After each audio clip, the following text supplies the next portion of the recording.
They've not seen the danger they're in. Are they going to keep moving on into that trap? Are they going to be ambushed by the German infantry and the German Fallschirmjäger?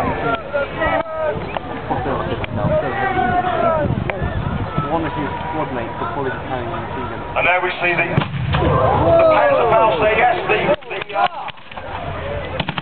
the American half-track, every half-track's been hit, has been damaged.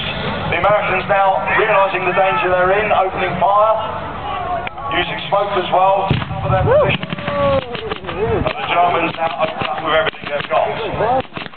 American infantry on the far side now taking cover, using as much use of the terrain as they can. Unfortunately, they've been caught out in the open field. The Germans in the hedges, in the hedgerows have cover, and the Americans not even sure where the fire is coming from. So the Americans now desperately firing in every direction. They can see the muzzle shots from the German fire, but on a bright day like today, it's very, very hard to see where the enemy are firing from. Many of these American troops, though well trained, are not battle-hardened. Many of them have not fought. And we now have a German SP gun now coming out of the hedgerow.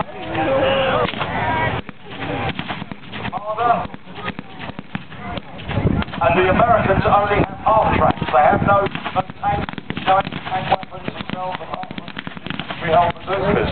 It's not looking good for the Americans at the moment. Obviously the American commander will be calling for air support, calling for an airstrike to get out of this situation. The Allied Air Forces, there's much fighting going on. I don't think that helicopter's going to do much, do you? On their own. In fact, it's not looking good for the Americans at the moment. The Germans have heavier firepower and heavier armoured vehicles. The Germans will be able to knock out the other American half-track. We shall see. This is not untypical of one of the actions that took place on this podcast country. The Germans were constantly ambushing every single hedgerow was a battle area, and it took the Allies weeks and weeks and weeks. The next American armoured fighting vehicle, the M3 half-track, has now been hit. Both the American half-tracks now out of action, and the American infantry left stranded on the ground. The Germans have now set up their heavy machine gun, their rifles and their light machine guns, even a bit of mortar fire as well. And the American advance has been completely halted. And this sort of action is going on along the entire front, ladies and gentlemen.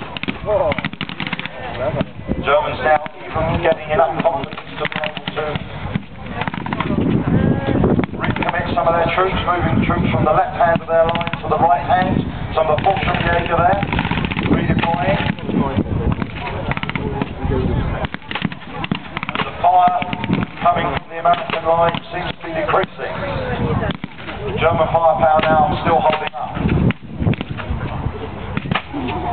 The Marder self-propelled German gun now moving forward. This is not a tank, ladies and gentlemen. It is what is known as a self-propelled gun. It's not got much armour, and against an Allied tank it would not be particularly useful.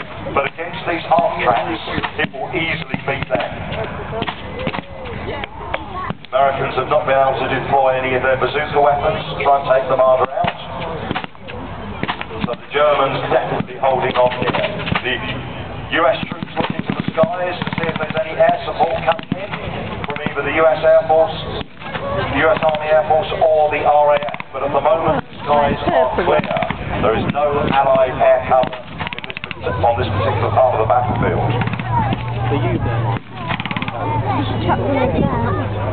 Americans there putting out a smoke signal for aircraft, indicating that the enemy is only 50 to 100 yards to their front. But that no aircraft are full. Is this a hurricane? Federal hurricane?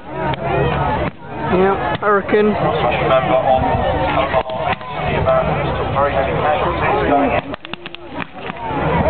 But it appears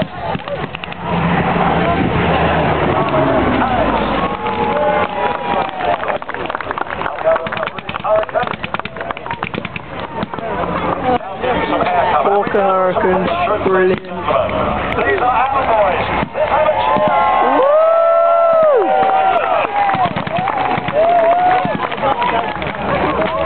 Oh, fantastic.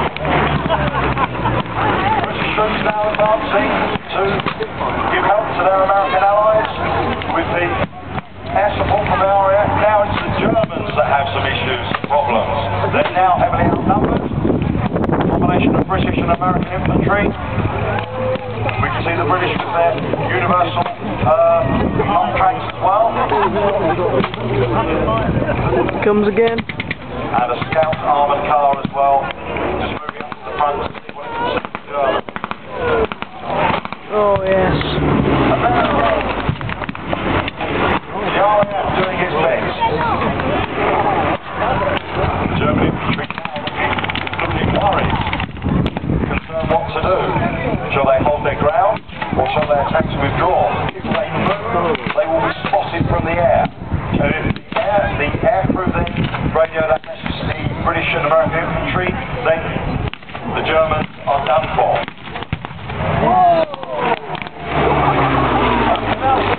British paratroopers, ladies and gentlemen, they've dropped in a field about half a mile away, and now they're coming into the rear of the German infantry. Germans being attacked from both the east and the west.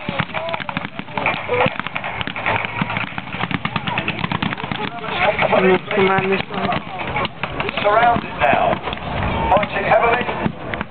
They're not giving up, they're holding their ground. Obviously the British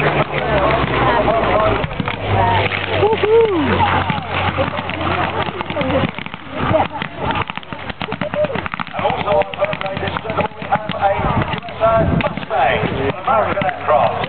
Mustang. For the Hurricane. Oh, Mustangs are cool. Joint effort here between the British and the American forces to take on the Nazis. Well, the Mustang's coming from behind. There we go. How long can the Germans hold out? Surely they will surrender shortly. British paratroopers now rushing in.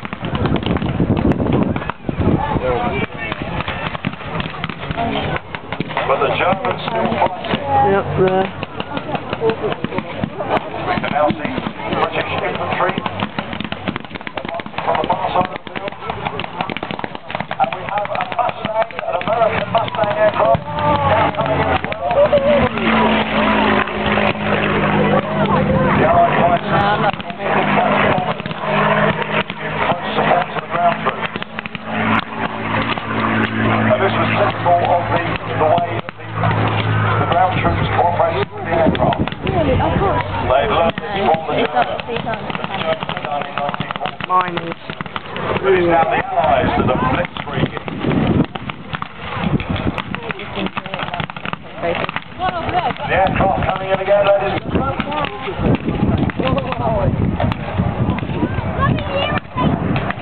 And the Germans now flinging their hands into the air, shouting that they had enough. And the war for them is now over. Surviving German troops now put their hands in the air, hoping that the Allies will treat them as prisoners of war. Here comes the Hurricane. Allied troops now taking the Germans prisoners. The Germans will be searched, their weapons